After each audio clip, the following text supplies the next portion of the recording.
Dear YouTube, in case you are investigating this video due to a complaint about hate speech or copyright violation, allow me to give the following assurances. Firstly, a word on copyright. If the Watchtower Bible and Tract Society of Pennsylvania is unhappy because I've used their propaganda in a way they disapprove of, please know that I am very familiar with copyright law and have ensured that any use of copyrighted material in this video falls within the fair use provisions, particularly as pertain to criticism and parody. Secondly, let me ease any concerns you may have about hate speech. Though I am unapologetically a critic of the leaders of Jehovah's Witnesses, I feel no hatred whatsoever when it comes to individual believers. I have even spoken out on occasion against the harassment and mistreatment of witnesses.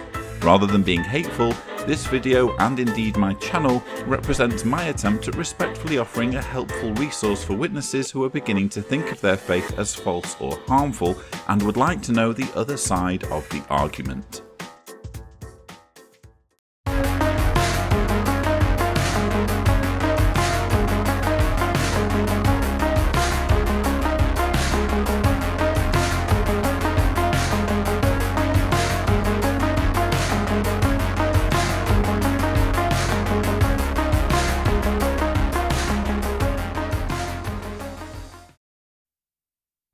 We warmly welcome all of you to my rebuttal of the August 2018 JW Broadcasting episode, which, as you've just seen, is hosted by none other than governing body member Stephen Lett. This month's episode does have a few interesting talking points, so without further ado, let's roll the first clip.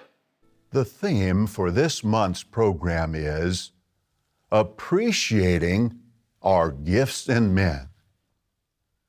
Who of us does not enjoy being given a fine, well-chosen gift? For example, you brothers, do you not take pleasure in receiving a colorful but tasteful 100% silk tie? Or you sisters, do you not delight in being given an exquisite, charming silk scarf? But what if you took that silk tie or silk scarf and used it to polish your shoes? How do you think the giver of your gift would feel if he saw you using his gift in that way? Obviously, it would be misuse and disrespect for the gift and would insult the giver. What is the point of our illustration? Well, Jehovah and Jesus have given us a fine, well-chosen gift in the form of the elders.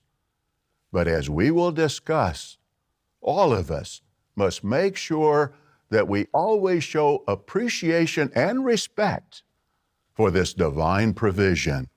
Stephen Lett's opening remarks here really set the tone for the entire discussion. What Jehovah's Witnesses are being told here is that they ought to have automatic respect and admiration and appreciation for elders. And I need only state the obvious by saying that respect and admiration is clearly something you earn from people. It's not something that you should demand from people, and yet that's the message that witnesses are given. And yes, I'm sure there are some elders who do earn respect from the congregation, who do go about their duties in a kind way and to the extent possible try to do good in their congregation. But anyone who has spent any time as a Jehovah's Witness will be able to think of examples of elders who do not fit those criteria, who in fact are narcissists, who do crave power, who do crave control, and who leap at almost any opportunity to exert control on people. And so to suggest that these sorts of men are automatically worthy of appreciation and respect is a very dangerous line of reasoning. We're told to show respect for these dear brothers. But now let's move to a vital question. How can we demonstrate that we do deeply respect and appreciate these dear brothers? The first way by wholeheartedly cooperating with them. Please turn to Hebrews chapter 13 and verse number 17. Be obedient to those who are taking the lead among you, and be submissive, for they are keeping watch over you as those who will render an account, so that they may do this with joy and not with sighing, for this would be damaging to you. Notice, we are told to be obedient. Clearly, this means that we're supposed to comply with or obey what they tell us. Of course, that would be with a proviso, unless they tell us to do something that is unscriptural. And of course, that would be extremely rare. We're also told to be submissive. This includes the attitude with which we're to be obedient, doing so with a yielding, positive attitude. Would it be possible to be obedient but not submissive? Well, what if we said, okay, I'll do what the elders suggest. I don't want to do it, but I'll do it. We would be obedient, but not submissive. However, Jehovah tells us to display both of these qualities. Okay, I'm going to try not to comment too much on the overtly Orwellian nature of this message, because hopefully it's obvious to everyone. Jehovah's Witnesses are being told that they need to have automatic submissiveness when it comes to the authority of the elders. But there are a couple of things that Stephen Lett has just said here that I do find particularly interesting. Firstly, where he tells witnesses that they should only obey the elders if the elders tell them to do something that has a scriptural basis. Of course, that would be with a proviso, unless they tell us to do something that is unscriptural. And that's interesting wording, because Stephen Lett knows full well that in the mind of a witness, the governing body or the faithful slave get to decide whether or not something is scriptural. They are the authority. They are God's mouthpiece. So what he's really saying is only obey the elders so long as they agree with our authority and accept our authority and give you instructions in harmony with our authority. It could be argued that the majority of the teachings and policies and practices of the governing body are anything but scriptural, but Stephen Lett is able to get away with using that blanket term because the governing body has so much control over the minds of witnesses, and because they know that witnesses will associate the governing body with the Bible, with God, and therefore if elders tell them to do anything that is out of harmony with what the governing body wants and with the governing body's wishes, therefore it is unscriptural. So ultimately the elders have no authority other than the authority given to them by the governing body. It's also fascinating to see Stephen Lett engaging in word games when it comes to the extent to which witnesses are supposed to be obedient. He tells them that it's not enough that they simply comply with what elders tell them to do. They have to do so in what he calls a submissive way. In other words, they're not just to comply, they are to be glad to comply. They are to be willing and ready and enthusiastic to follow the instructions given to them by elders. And he uses this scripture, which has the words obedient and submissive in the same verse. And even though the words obedient and submissive mean the same thing, and to prove it to you, just look at the Google definitions. I realize that Google isn't the most sophisticated arbiter of what definitions are, but if you just look on Google, it says that the definition of obedient is complying or willing to comply with an order or request. And then it uses the word submissive to another's authority. And then if you look at the definition of submissive, well, that is ready to conform to the authority or will of others, meekly obedient, or passive. So basically, the two words are synonyms. They mean pretty much the same thing. But Watchtower, again with its word games, has to assign its own definitions to words to drive home its message, to drive home its agenda.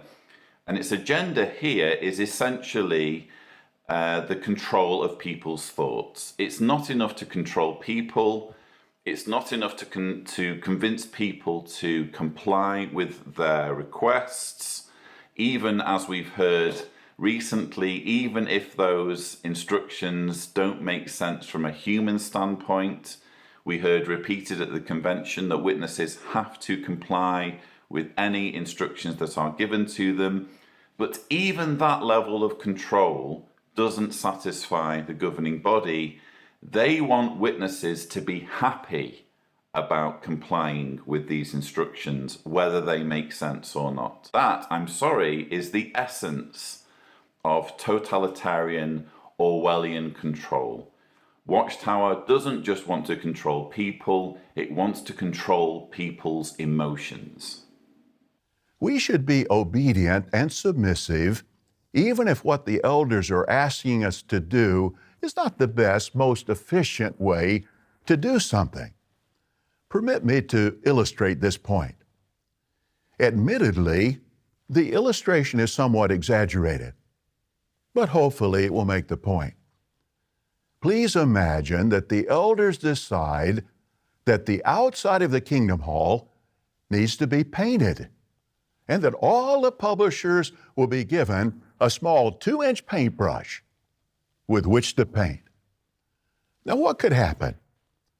The publishers could get all upset concerning this request of the elders, saying, "It is ridiculous that the elders want us to paint with a small 2-inch paintbrush." Consequently, some could start campaigning for the right for everyone to use a 6-inch paintbrush. Others might campaign for using paint rollers to roll the paint on the Kingdom Hall.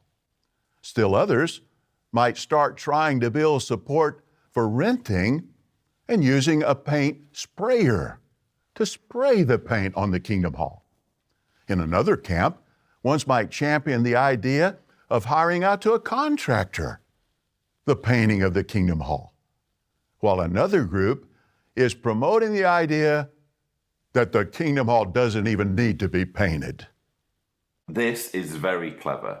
Again, what this is really about is the governing body's authority, because again, elders can't do anything unless it is in conformity with what the governing body wants. And this nightmare scenario is presented, or at least it would be a nightmare for the governing body, of witnesses thinking for themselves and democratically deciding on the most efficient way to get the task done, when what they should really be doing is following blindly whatever the elders tell them to do.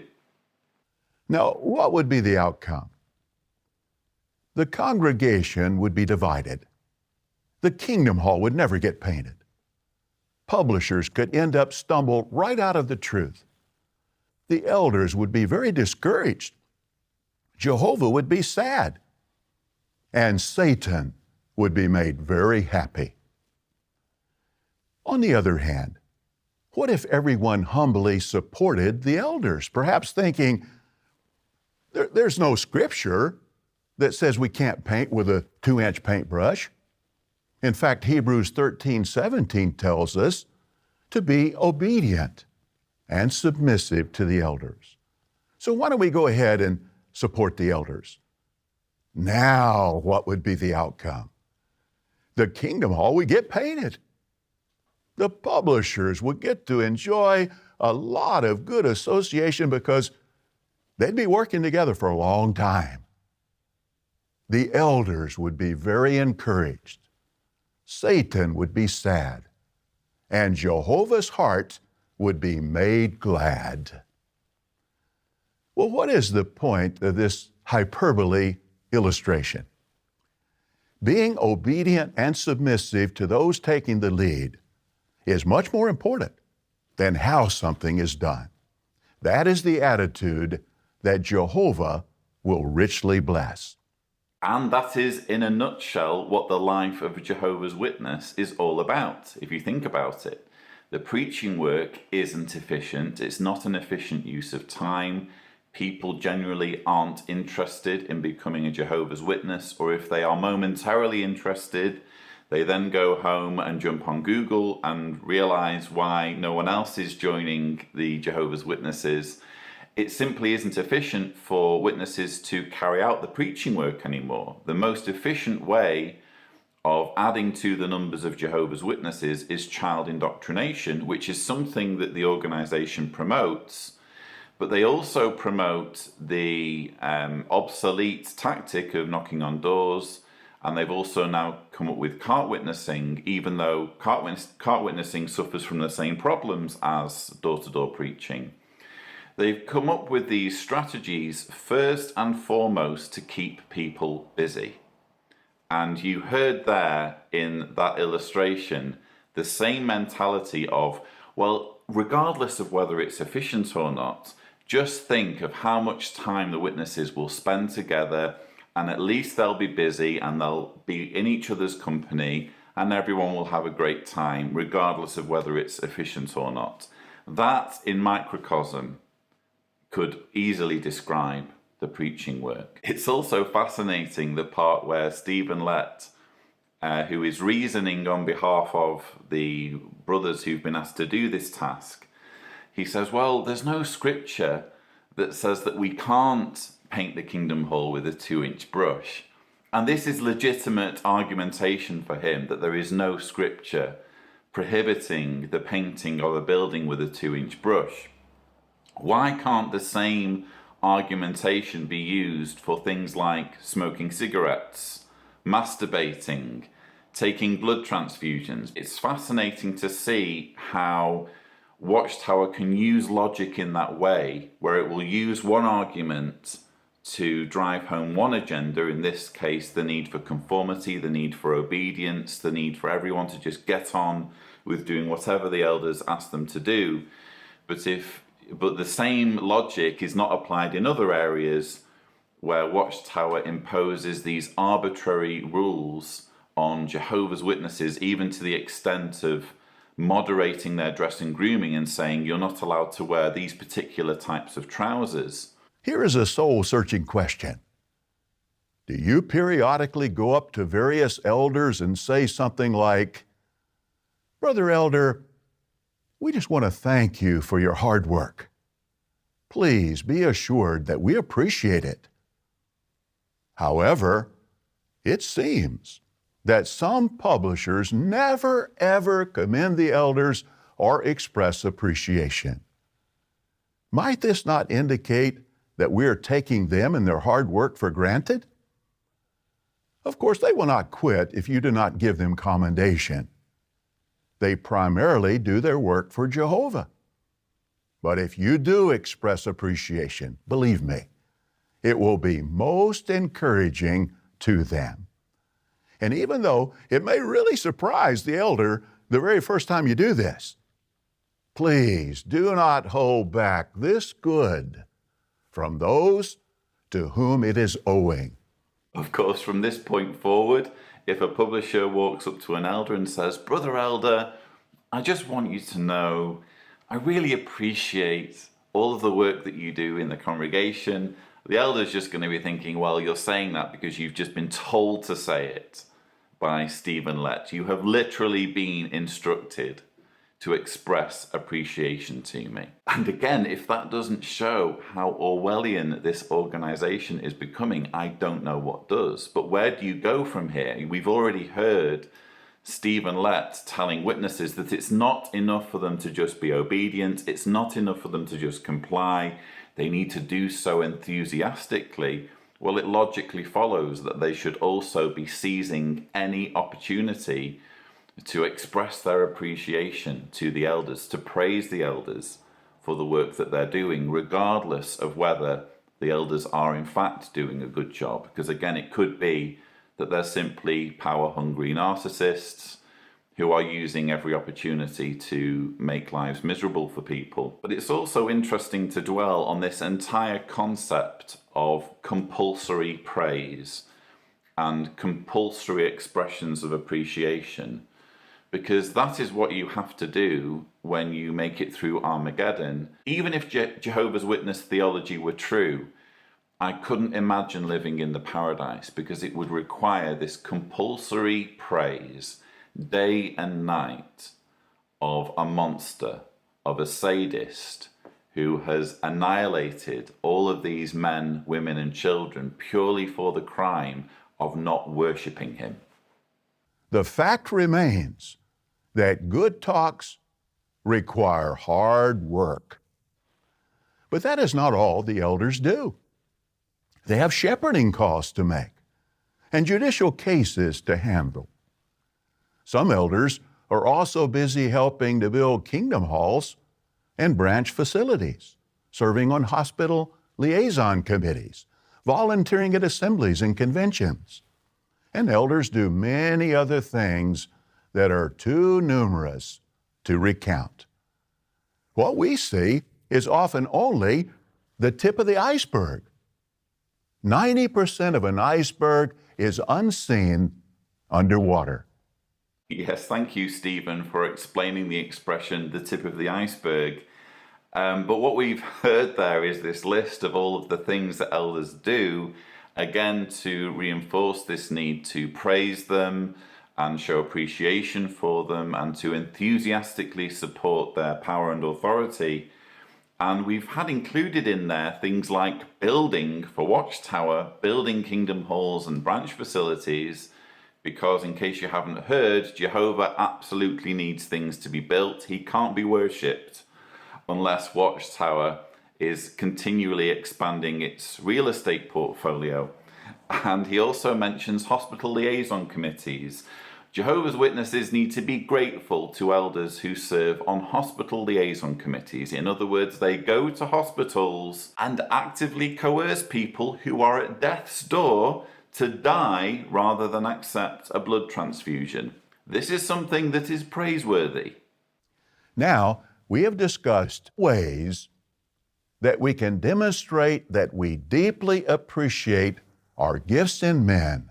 Just a trivial point here. It's obvious when you listen to that audio that it's been edited. That's the whole reason why they're showing you a graphic rather than letting you see Stephen Lett actually talking. Now, we have discussed ways. It seems that in the original audio, there were perhaps 4 or 5 ways that were listed, but when they did the final edit, they decided to make it only 3 ways. Because they clearly changed their minds about how many ways there are, they have to take out the number. So that's why he just says that there are ways. We have discussed ways.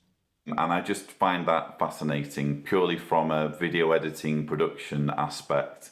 You would think that Watchtower would have their script all ironed out when it comes to actually filming, rather than having to film a script that says one thing and then change it in post. We should, number 1, wholeheartedly cooperate with them. Number 2, pray for them. Number 3, commend them. Thereby, we will prove that we are not even slightly like an unappreciative recipient of a silk tie or a silk scarf who uses that gift to polish his shoes. To the contrary, we will prove to Jehovah and Jesus that we love, respect, and appreciate the divine gifts, our gifts in men, that they have so generously given to us. And that was Stephen Lett's talk about the need for Jehovah's Witnesses to appreciate gifts in men. If you're watching this and you've never been a Jehovah's Witness, you're just interested in the religion and learning more about it, yes, this is the extent to which witnesses are controlled by their leadership. It's not enough for them to merely comply with what they're told to do. They have to express appreciation, and even their emotions are monitored. so that it would be a bad thing for them to merely comply and not be enthusiastic about complying. I was raised in a witness family, but I chose a dark underworld of practically everything that Jehovah hates. After about 15 years, although financially secure, I was confronted with the failure that my life had become.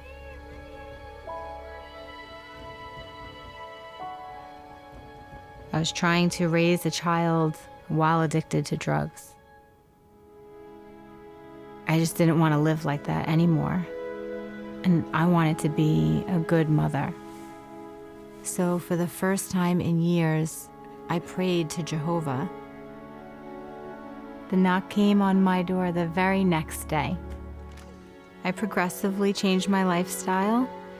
I changed my associates, and I conquered my addictions. I slowly began to overcome feelings of worthlessness. So none of these changes were easy to make, but it made me feel clean and happy knowing that Jehovah was pleased. My burning desire at that point really was to begin sharing with other people what I was learning.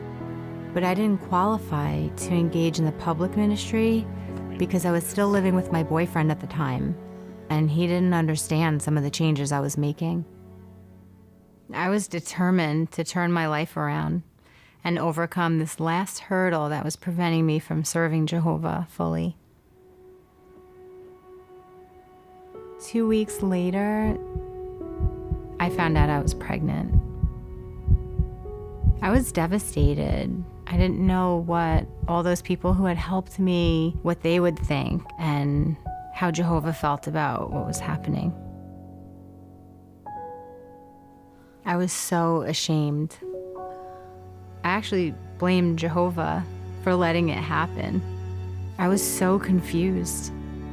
My first inclination was just to get an abortion. But deep down, I knew that was wrong. I thought now everyone would know that I'm still the worthless person that I always knew I was. At that point, I just felt like giving up. Okay, there's a couple of things I want to talk about here, and let me get the least important thing out of the way first.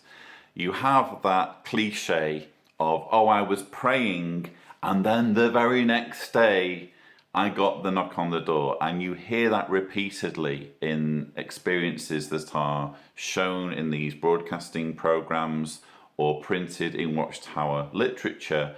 Nowhere is it considered that this could be a coincidence. And I'm sorry, if you're in her situation and you are feeling unworthy and you, having been raised as a witness, you're praying and you're desperate to be reconnected with the faith that you've been indoctrinated in, which prayer are you going to attribute as being answered?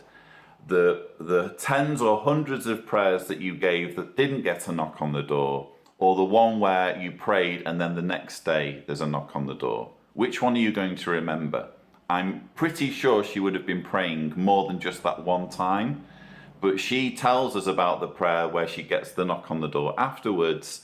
And again, if you're a religion that is knocking on people's doors all the time, and you have a systematic way of doing it street by street, it's just inevitable that you're going to find a scenario where someone prays and they either get a knock on the door instantly or a day later, which is what we hear about here. With that out of the way, let's talk about the mess, the train wreck that this story represents. This, for me, is an example of Watchtower telling a story that actually unintentionally portrays their beliefs and their religion in a negative light.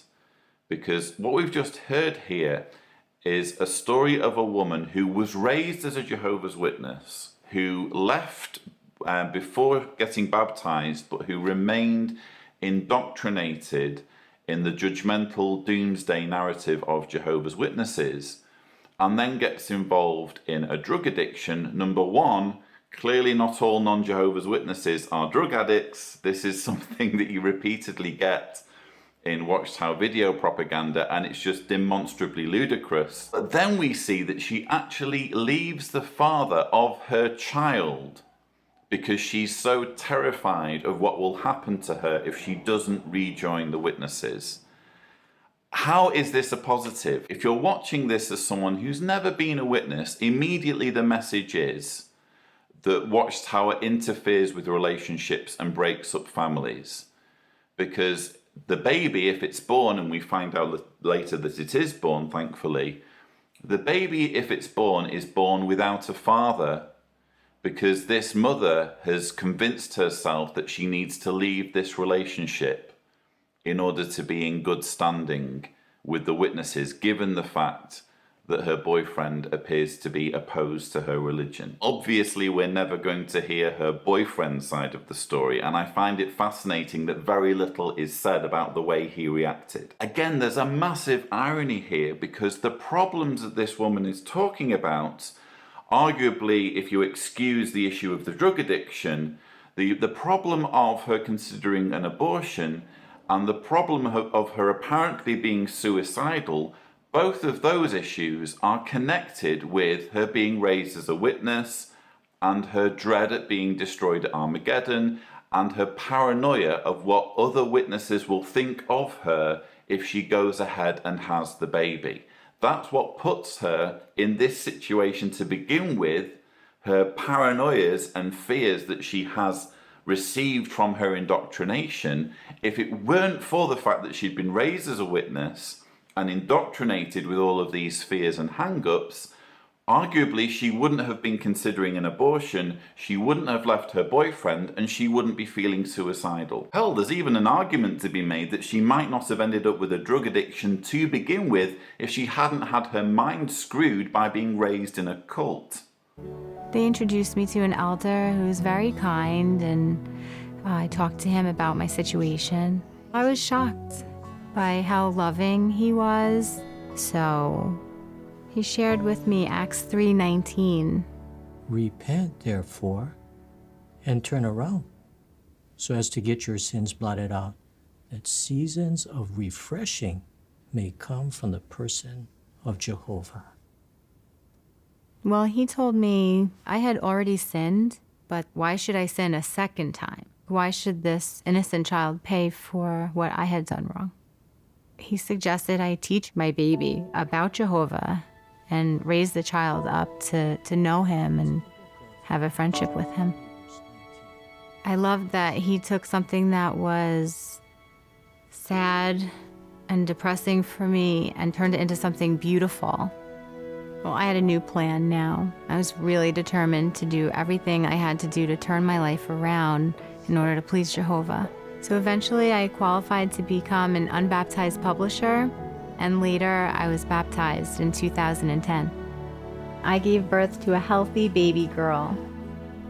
I already dedicated my life to Jehovah, so 2 of my goals are to get baptized and pioneer.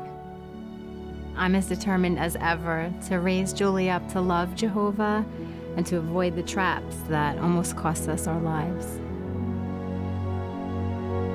And so history could very well be repeated.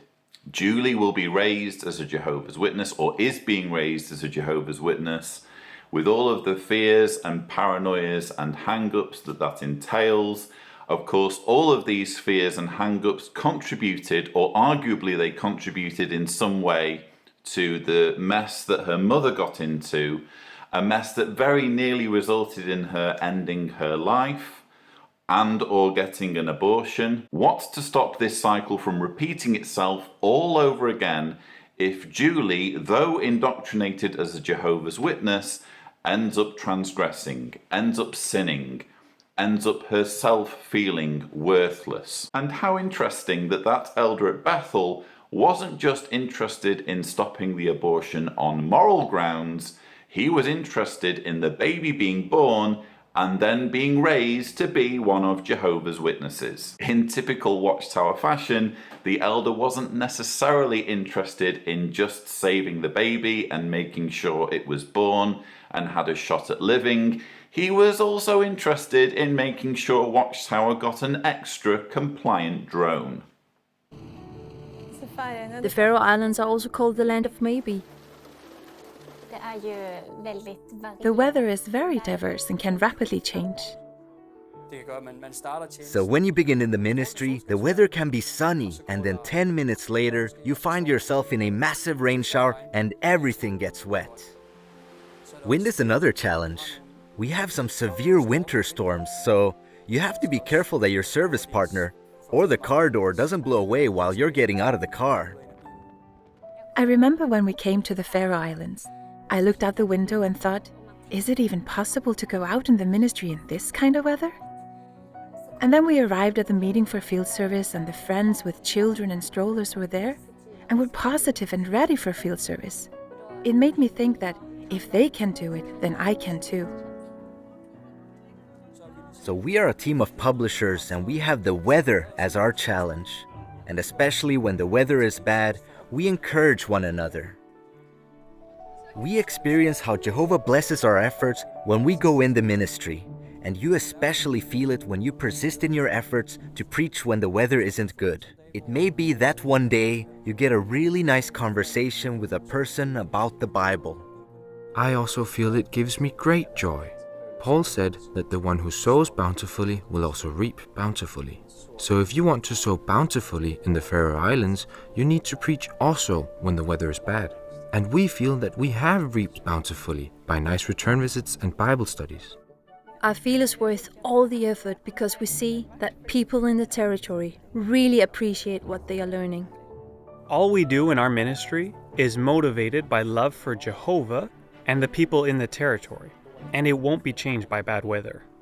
I kid you not, this whole segment on the Faroe Islands was basically just about weather and how witnesses in that part of the world have the challenge of bad weather when they go out preaching. Because apparently you can only preach in bad weather if you are one of Jehovah's Witnesses and Jehovah is blessing your efforts. Spain is a land of castles. From the mountains of central Spain to the Mediterranean coast, castles dominate the landscape. But there is one castle, the castle of Santa Catalina, that played a unique part in the history of Jehovah's Witnesses in Spain. This castle, that guards the entrance to the harbour of Cadiz in southern Spain, became a military prison over 2 centuries ago, and this fortress tested the faith of around 300 Spanish witnesses. The battle began in the 1960s, when Spain was ruled by General Franco, a military dictator. Franco wanted all Spanish men to serve the fatherland, and this meant military service. But in Spain, there were Jehovah's Witnesses, whose conscience said no. So this castle became a battleground where Franco's military regime fought to stamp out the Christian conscience of those young witnesses.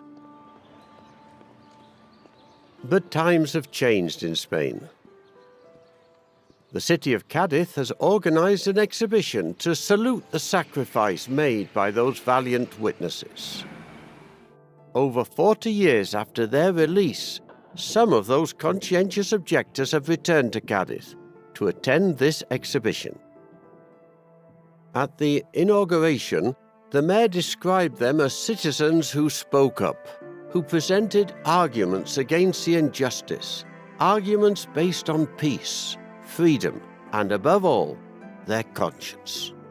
How ironic that Watchtower is here praising a group of men who made a stand on a matter of conscience against the Spanish authorities, while at the same time Watchtower ruthlessly crushes anyone who conscientiously takes a stand against the authority of the governing body, even penalising them with family estrangement. Look, I'm actually glad that the Spanish authorities have put on this exhibition. I personally think that conscientious objectors should be dealt with kindness and compassion and understanding. These are complicated issues that need to be dealt with sensitivity. You can't just marginalize and isolate anyone in your country who happens to be a pacifist for whatever reason. But make no mistake, Watchtower is in no position to be jumping up and down on the issue of conscientious objection. When you research the organization's history, what you find is that generations of young men had to refuse alternative service, in other words, service that didn't involve fighting, all because Watchtower, for a long period in its history, insisted that a substitute for fighting could be considered as fighting itself, and therefore made the young witness man blood guilty. Ray Franz wrote more about this subject in his book Crisis of Conscience, but if you don't believe me that Watchtower once prohibited alternative service, in other words civilian service that didn't involve fighting, you need only look at the Awake of December 8th, 1974, which said, willingly accepting such work is objectionable to the Christian because of what God's law says about the matter. You were bought with a price, stop becoming slaves of men. Civilian servitude as a substitute for military service would be just as objectionable to the Christian. In effect, he would thereby become a part of the world instead of keeping separate as Jesus commanded. Goodness knows how many generations of young men, we're talking potentially hundreds if not thousands, of young men have languished in prison cells throughout the history of the organization purely because of Watchtower's fastidious interpretation of what it means to be a pacifist. Our preaching was done mainly by writing letters. And in this way, some of us could even pioneer. A few people did reply to our letters, and we were thrilled to hear that some of these accepted the truth. Of course, we also preached to other prisoners, and a few of them became baptized witnesses. We also studied the Bible thoroughly, both individually and as a group, which proved vital in building us up spiritually. At first, we had to study our literature secretly, but later, the guards allowed us to have the Bible and other publications. As our numbers grew, all the witnesses were kept together in the same place, in the same barracks, so we could organize meetings. We even held assemblies, including the biblical dramas. Make no mistake, this whole segment on conscientious objection has been included in the JW Broadcasting episode as persecution porn. Watchtower loves to make Jehovah's Witnesses feel persecuted because if they feel persecuted and oppressed, their whole theology makes sense or begins to make sense because, of course, why wouldn't Satan's world be oppressing God's people and persecuting them for wanting to do what's right? But what you frequently find in this sort of material is subtle hints at the fact that Satan's system of things is actually not as unreasonable as you might expect. That's kind of like a fascinating subplot to many of these stories. In this instance, you have this group of men who are imprisoned for conscientious objection, and they are allowed to baptize inmates, hold meetings, hold conventions, even dress up and do dramas by their prison guards.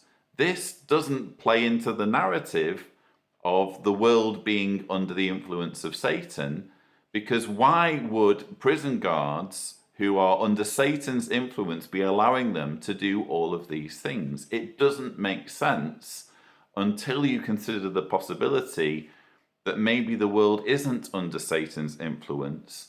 Maybe this regime just had a backward way of dealing with conscientious objectors, and maybe these guards were actually nice people who were making the best of a bad situation and showing kindness in any way they could. I enjoyed a very pleasant visit with 5 of the senior members of this group, 3 of whom are 98 years of age. Brother William Dingman is of the first class of Gilead. His wife Estelle attended the 12th class. Thelma Kreitz is also of the 12th class. Barbara Parker is of the 42nd class. And Helen Ferrari attended the 2nd class of Gilead. To illustrate the length of their full-time service is the fact that Sister Ferrari is among those who stood up to identify themselves as part of the great multitude at the 1935 convention in Washington, D.C. The average age of this group is 94. Even more impressive is that their average years of full-time service is 73. These faithful ones set a fine example, continuing to be active in the ministry, taking into account their ages and health limitations. Such loyal servants of Jehovah are considered spiritual treasures wherever they may serve. I still have one study so far, although my sight doesn't allow me to do too much, but I try. My legs aren't so good for walking, so they wheel me around. In all of my life, I would consider the life that I have spent as a missionary, and here in Dominican Republic as well. It's a wonderful life. I couldn't have chosen a better companion and also a better life than to be preaching the message of the good news of the kingdom. So just to give you some background, this segment is a report by a zone overseer who's talking about his visits to the Haiti and Dominican Republic branch offices. And at the Dominican Republic branch office, he finds all of these older members of the Bethel family who it turns out have an average span of full-time service of, I think it was 73 years he mentioned. Just an astonishing amount of time. Well, basically their lives have been exhausted pretty much in serving Watchtower. And to highlight how long some of these people have been at this, it gave the example of Helen Ferrari, who was actually at the 1935 Washington, D.C. convention, which is when Rutherford announced the new theology of the basically two-tier Christianity. From that convention onward, they figured out that 144,000 went to heaven. These were the anointed, and everyone else were of the great crowd, and they could look forward to populating the terraformed paradise earth after the massacre of billions. And she's old enough to have been at that convention. And the message, as you would expect, is, oh, well, I don't regret a single thing. I'd do it all again. I had a marvelous time. I couldn't imagine spending my life in any other way. Well, of course you couldn't imagine. On what basis? What basis do you have for imagining your life being any different if you've used all of it with the mindset that you're serving God through the faithful slave? It's just tragic that not only have these people entirely wasted their lives for nothing, but they're also using this, or Watchtower is exploiting their story to go out and repeat the cycle, to persuade fresh generations of Jehovah's Witnesses to do it all again. I was called to Gilead in 1951 in February. The assignment after attending Gilead was a great surprise. Brother Schroeder, one of the instructors, he said, "You will have a very wonderful opportunity being assigned to the German Bethel. There are brothers there who have been in concentration camps for up to 9 years, and you can learn very much from these brothers." And that was very true. So what we have here is the testimony of Richard and Peggy Kelsey, who are serving at the Central European branch in Selters, Germany, and they are reflecting on their lifetime of service to Watchtower and the circumstances under which they ended up being assigned to the branch office in Germany.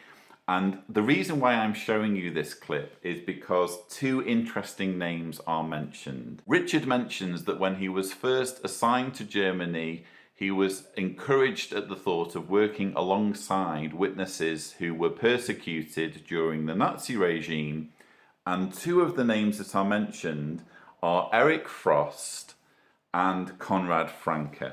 Now, what's interesting is that both of these individuals, Eric Frost and Konrad Franke, are mentioned in Jim Penton's book, Jehovah's Witnesses and the Third Reich, Sectarian Politics Under Persecution, because it turns out that both of those men gave information to the Gestapo under interrogation about their fellow witnesses, which is a side of what happened during the Second World War that Watchtower doesn't like to talk about because it doesn't fit with their narrative.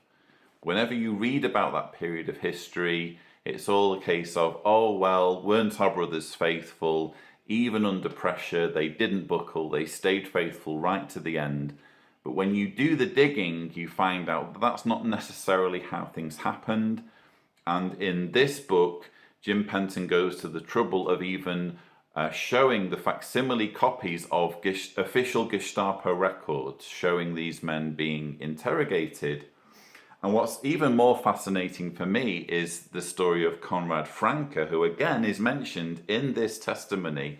That is not a name that Watchtower wants to talk about too much, because it turns out Konrad Franke actually gave a recorded lecture in which he described his dismay at the Nazi leanings of Watchtower in the build-up to the Second World War. Because what most witnesses don't know is that Rutherford was anti-Semitic, he had sympathies toward the Nazi Party, and only when his advances on the Nazi Party were rebuffed, only when they rejected his attempts at ingratiating the organization to Hitler, did he turn against the Nazis, and witnesses in Germany were persecuted as a result. But in the build-up to the Second World War, for at least a period, Rutherford was, you could say, pro-Nazi. A lot of his ideas aligned very closely with what the Nazis were trying to achieve. And at the 1933 convention in Germany, in which Rutherford's Declaration of Facts was unveiled. I've spoken about the Declaration of Facts before. It was very anti-Semitic and again pro-Nazi. At this convention, witnesses turned up and it basically had the look and feel of a Nazi Party rally. And one of the reasons we know this is because of Konrad Franke's recorded lecture, which is translated and transcribed in this book. But here's what Konrad Franke apparently said. He said, "When we entered, we found the hall bedecked with swastika flags. But not only that, when the meeting started, it was begun with a song that we had not sung for years, especially not in Germany, because of the melody. Though the lyrics were fine, the melody, well, the musicians who are here will recognize that the notes were taken from the melody of Deutschland, Deutschland über alles. Can you imagine how we felt? Many could not join in the singing. It was just as though their throats were throttled. What kind of leaders did we have who brought us into such dangers, and the danger of faltering under these circumstances, instead of helping and supporting us, so that we could take a fearless stand against Nazism? May all elders who are here among us learn something from these examples, and may they recognize their responsibilities in such matters in the near future." So the names Konrad Franke and Eric Frost are not necessarily names Watchtower wants to be talking about if it wants to keep witnesses in the dark as regards the shadier aspects of the organization's history. The biggest shock for me was when Brother Nora asked me if I would be branch overseer, and that was at the convention 1969 in Nuremberg. despite different arguments that I presented. And I got a letter later saying I'd have that assignment. I've included this gem because what we've just heard is Richard Kelsey saying that it was Nathan Knorr, the president of the Watchtower Bible and Tract Society of Pennsylvania, who commissioned him to be the branch overseer in Germany, not the governing body. If you're a Jehovah's Witness watching this and you've so far been under the impression that Jehovah's organization has always been presided over by a governing body, a group of men, rather than single charismatic individuals, please just go back and watch that part of the segment again and maybe do some research. We have often spoken, well, where would we be today if we hadn't taken up full-time service? Certainly, we would not have enjoyed so many things as we have in our lifetime. There are so many young, talented brothers and sisters that are working and helping. We encourage them to make full-time service in Jehovah's organization their goal in life. Are you one of those young, talented brothers or sisters whom Brother Kelsey mentioned could make full-time service a goal? If so, keep it in your prayers. As always, it isn't enough for Watchtower to celebrate these examples of witnesses who have exhausted their lives in service of the organization, all for nothing. They also have to add insult to injury by insisting that young people, young ones watching this episode should follow their example and repeat the cycle all over again.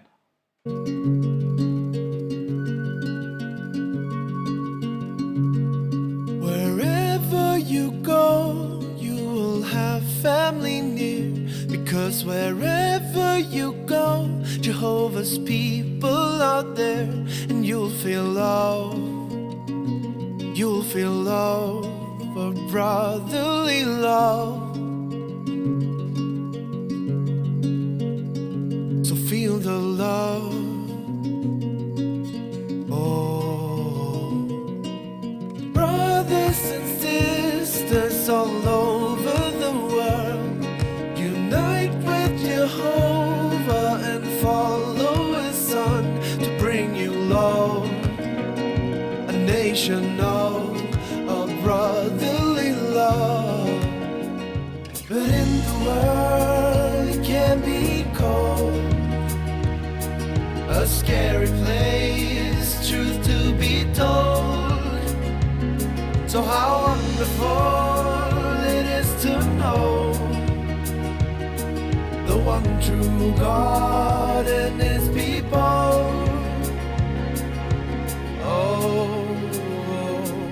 What a beautiful song, and a good reminder that one way we can show our love to Jehovah and Jesus is by showing love, respect, and appreciation for the gifts and men they have generously given us. If you say so, Stephen. So yes, we've just been listening to the monstrosity that is this month's music video. And gosh, where do I begin? They are celebrating the brotherly love that Jehovah's Witnesses have. It's a love that when you start to question the beliefs, when you start to do things differently from what Watchtower expects of you, you find out just how paper thin and almost non-existent it really is. It's all conditioned on you doing exactly what Watchtower expects of you. If you deviate in any way, this love evaporates. It really is nothing to jump up and down about. And what an odd music video just in general. They are using footage of the Philippines typhoon disaster, which I've spoken of extensively on my channel, because when you do the digging into what happened in the Philippines, you actually start to ask more questions of what Watchtower's involvement was and why witnesses in that area weren't evacuated, why they were indeed holding meetings and running to the kingdom halls which were in the path of the typhoon. But none of this stopped Mark Sanderson jumping on a plane and flying over there to seize this as a publicity opportunity and participate in turning it into a propaganda exercise. And you also have that remarkable footage of the Russian police officers climbing over that fence. How does that fit into a music video? We're talking about something really serious here. We're talking about a religion being clamped down on by the state. How is that something that you want to include in a music video? Their reality is so twisted that video footage of state brutality against a religion is something to celebrate, something to include in a happy clappy evangelical song. It just shows again that what's happening in Russia right now actually benefits Watchtower. It's furnishing real-world oppression and persecution that only helps bolster their fictional narrative. Our postcard this month comes from right here at our JW Broadcasting studio. Yes, you get a sneak peek behind the scenes of how our broadcast is produced. First, a group of brothers and sisters set aside their regular Bethel work for parts of 3 days. Early on the first day, the director reviews the shot list with crew members. The shot list is a series of photographs showing how the cameras will record each scene. In the control room, media is prepared for display on the studio's video screen. The microphones and cameras are all properly adjusted. Always nice to see the microphones being adjusted by men rather than women. Then the crew rehearses the entire program several times while a stand-in substitutes for the program host. This allows the real host to concentrate on his other work during these technical rehearsals. On the third day, the actual host reports to the studio's makeup room where wardrobe makes sure that he looks his best. Before recording begins, the crew assembles for a brief meeting. The host often gives a few brief comments, and the floor director gives any final instruction to the crew. After a prayer, everyone takes their positions. Within a few hours, the entire recording for that month's program is completed.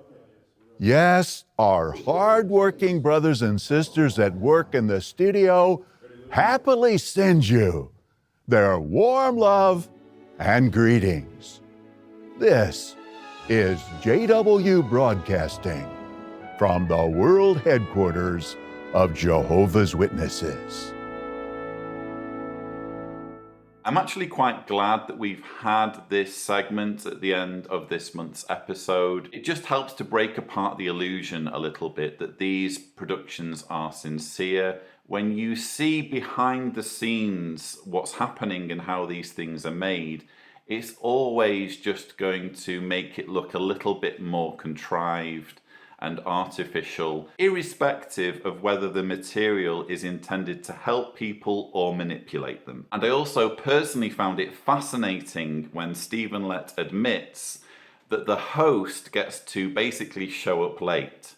The technical side of the production gets loads of time to rehearse the whole thing, and the host can just turn up basically on the last minute and knock out the performance in a few hours, whereas the rest of the team have been going over and over and over to make sure everything's perfect.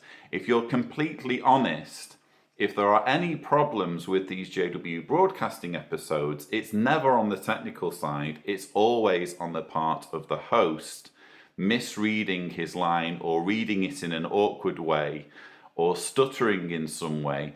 And that's all indicative of a host who hasn't practiced. So I don't understand why hosts shouldn't be involved in the rehearsals, because then they get to perfect what it is they're saying. And if these episodes are really important enough, the hosts should be rehearsing them, but of course the hosts aren't going to rehearse them, are they? Because the hosts are governing body members and governing body helpers, and they're too important for that. But anyway, that's pretty much all I've got for you on this month's JW Broadcasting episode. I hope you found some or all of my thoughts interesting. Please don't forget to subscribe to this channel for more videos, and as always, thank you for watching.